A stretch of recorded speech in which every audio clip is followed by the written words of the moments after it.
Bhagavad Gita bab 3 sloka 42 dan 43. Pada sloka 42 disebutkan bahwa indra-indra bersifat lebih halus atau lebih kuat daripada alam prakrti atau badan. Lebih kuat daripada indra-indra adalah pikiran, lebih kuat daripada pikiran adalah kecerdasan, dan lebih kuat daripada kecerdasan adalah sang hawa nafsu. Disempurnakan dalam sloka 43, di mana mengetahui bahwa hawa nafsu lebih kuat daripada kecerdasan, maka setelah menguasai diri melalui sang diri, wahai Arjuna yang berlengan perkasa, bunuhlah musuh yang tidak terkalahkan dalam bentuk hawa nafsu.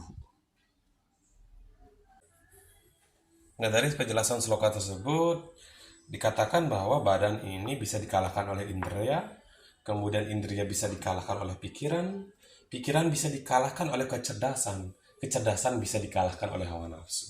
Nah, sebelum kita ke Brahman, kita fokus ke hawa nafsu. Nah, dalam hal ini, hawa nafsu ini seringkali mempengaruhi dan bahkan membuat orang-orang yang cerdas dan intelek terlihat konyol karena pengaruh hawa nafsu. Ada saja beberapa oknum-oknum yang kita tahu berpengetahuan dan punya intelek melakukan hal-hal yang di luar dari dharma itu sendiri. Nah, oleh karena itu hawa nafsu ini adalah sangat berbahaya. Dalam KBBI dijelaskan bahwa hawa nafsu ini adalah keinginan yang keras, keinginan yang menyimpang dari dharma, yang membuat orang terikat. Seperti itu. Nah, dari penjelasan semua yang sudah saya gambarkan ini merupakan urutan kesadaran manusia, di mana setingkat demi setingkat manusia terus mengalami peningkatan dan kemudian ia akan menuju Brahman.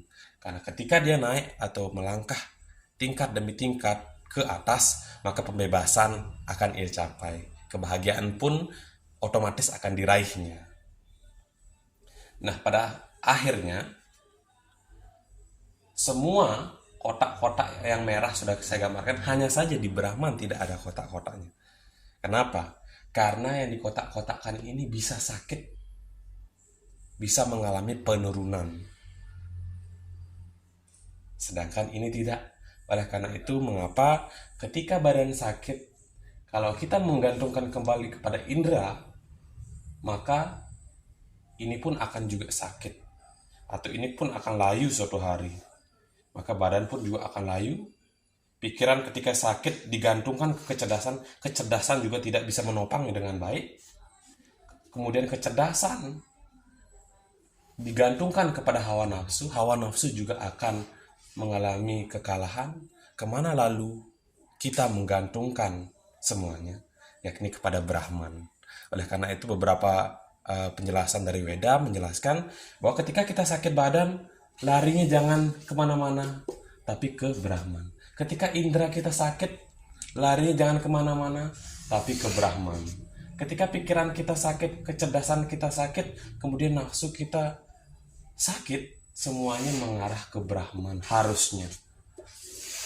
Nah, semua penjelasan-penjelasan tadi dari filsafat dalam sloka ini menjelaskan bahwa serahkanlah kepada Brahman. Karena apa? Karena Brahman adalah akar dari segala kehidupan. Karena Brahman adalah fondasi, adalah penopang bagi seluruh alam semesta. Ia tidak akan pernah layu, ia tidak akan pernah jatuh. Karena ia selamanya kuat dan selamanya hebat bagi alam semesta ini. Karena itu gantunglah semuanya kepada Brahman.